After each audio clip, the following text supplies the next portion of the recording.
Okay, I have a question here coming from obviously a friendly source, so I'm not feeling like a pariah, and I think it's a little bit weighty, and so I'm going to try to answer it with as much integrity as I've got, which some people don't really think I have much of, but nevertheless, okay, carry through. Go on, give me the question.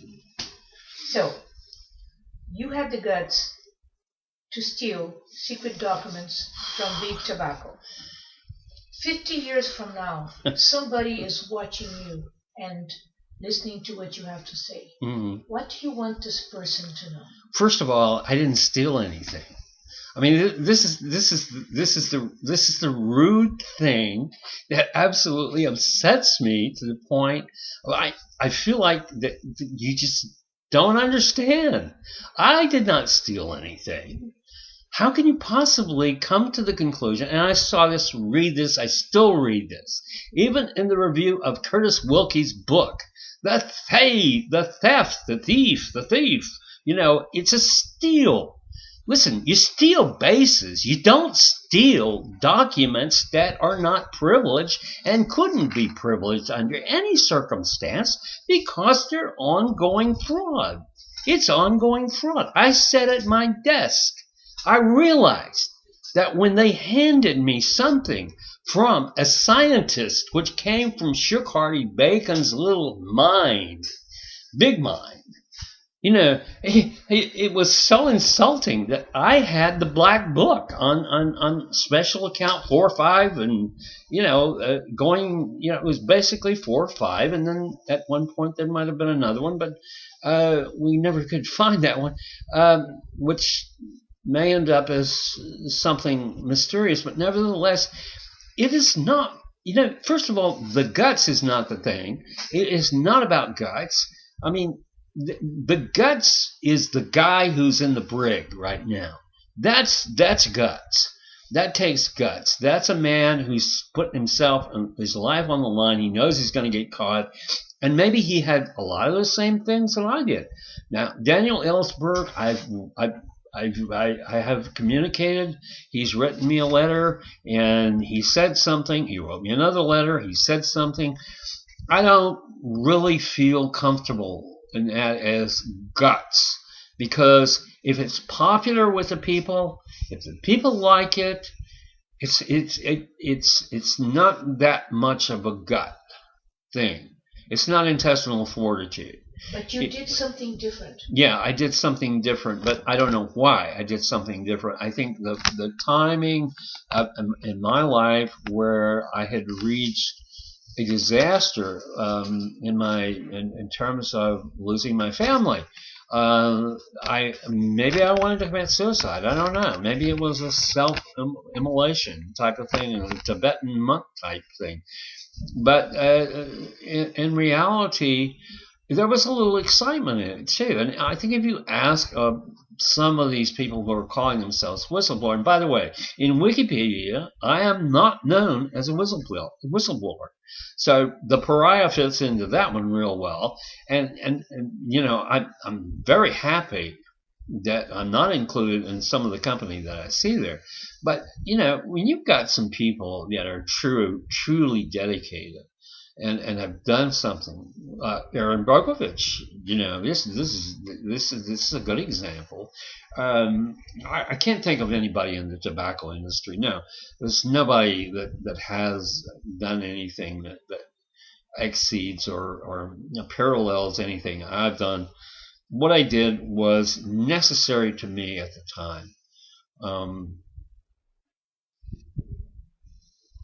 what do you really want me to say here? I can't. What is this person that is watching you 50 years from now thinking? What do you want this person to know? Well, in terms of my own family, it's not going to be 50 years. I mean, 300 years from now, somebody's going to make the connection.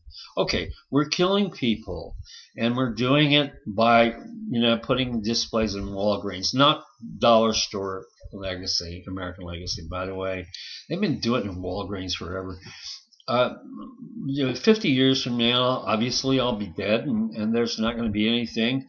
Uh, I'm not certain that YouTube will survive, or that anybody will see this as a remarkable or interesting achievement. I think that it's like, to some degree, the people I like the most are the ones who are least respected. The ones who seem to be the people who did something. Tesla, for example, is interesting to me.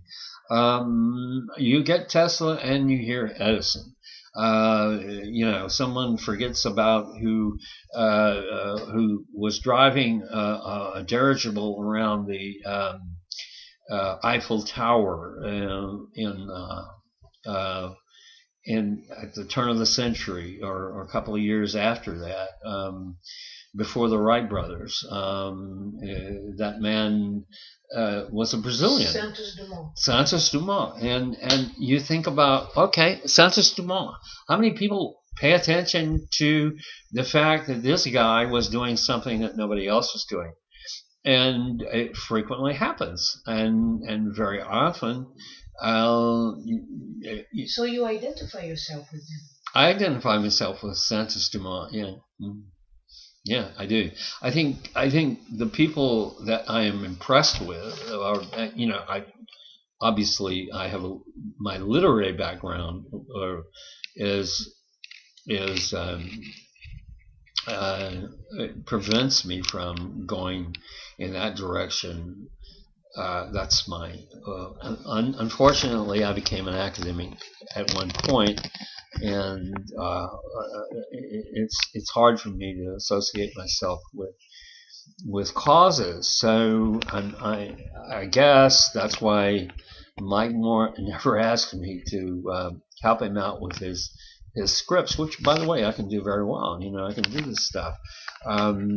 And he ran around advertising like a Oscar Mayer wiener in the very beginning. He took his money and now he used it frivolously on bad writers and bad advertising and so forth. You're never going to reach children that way. One of the things that I learned and was quite familiar with, and still am, is the movie Payola. And yet, who writes about movie Payola? Stanton Glantz writes about movie Payola. How does he know how to write a script?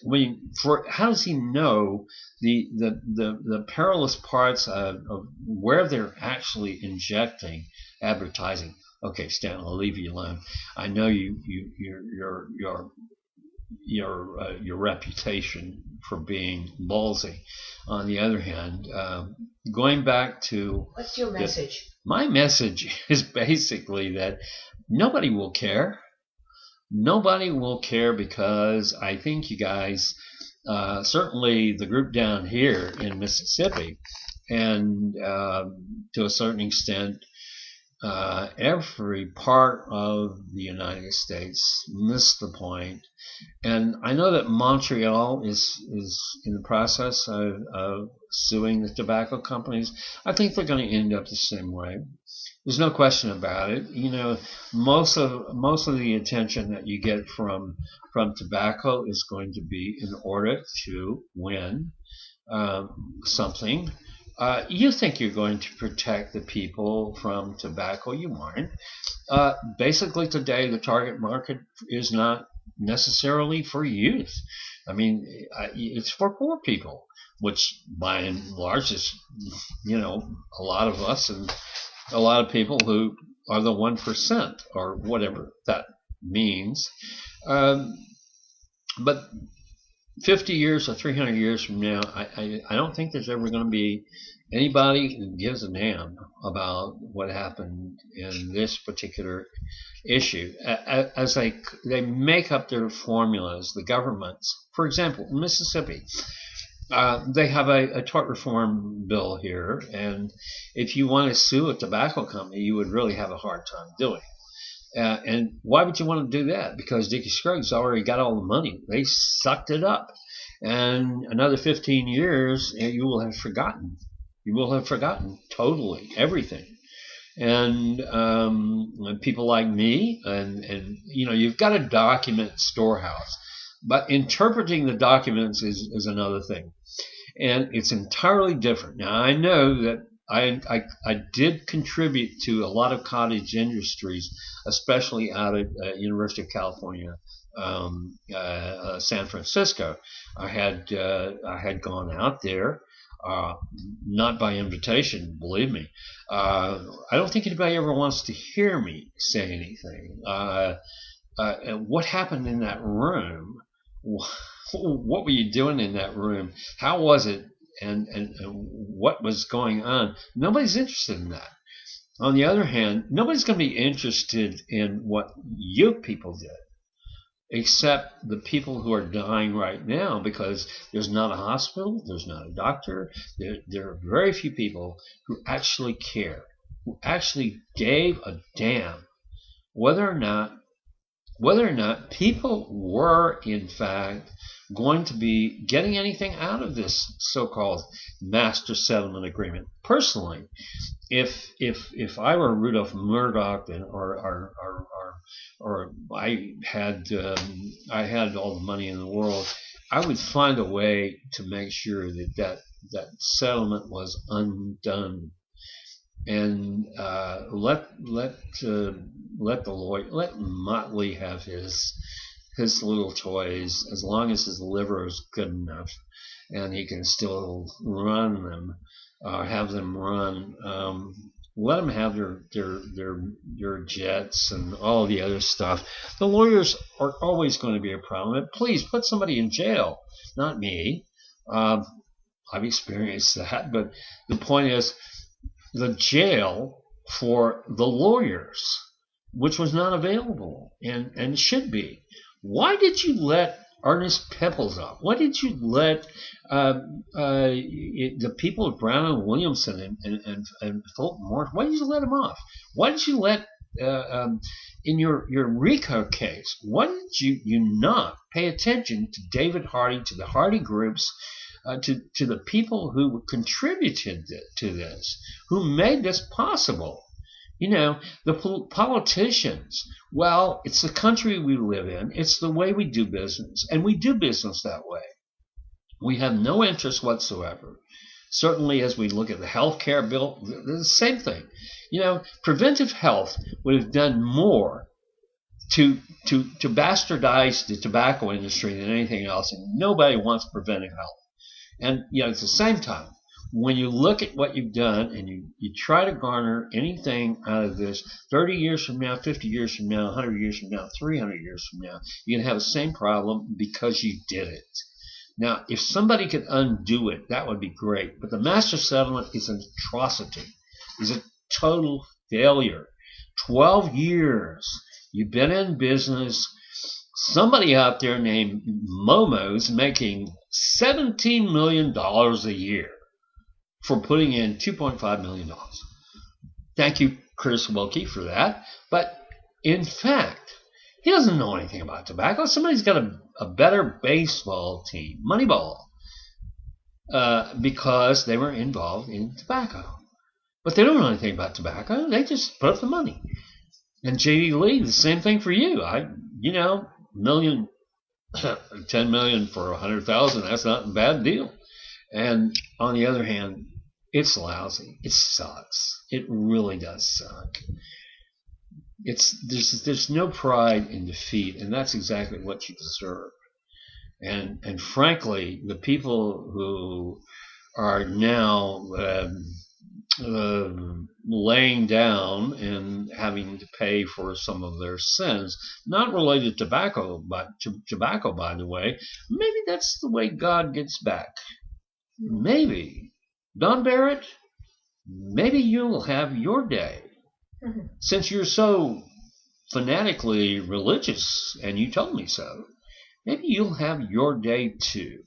Because when you send off to Stanton Glantz Mr. Butts's book and Mr. Butts's information, maybe you're going to get caught one day too, just like some of your friends. I don't know.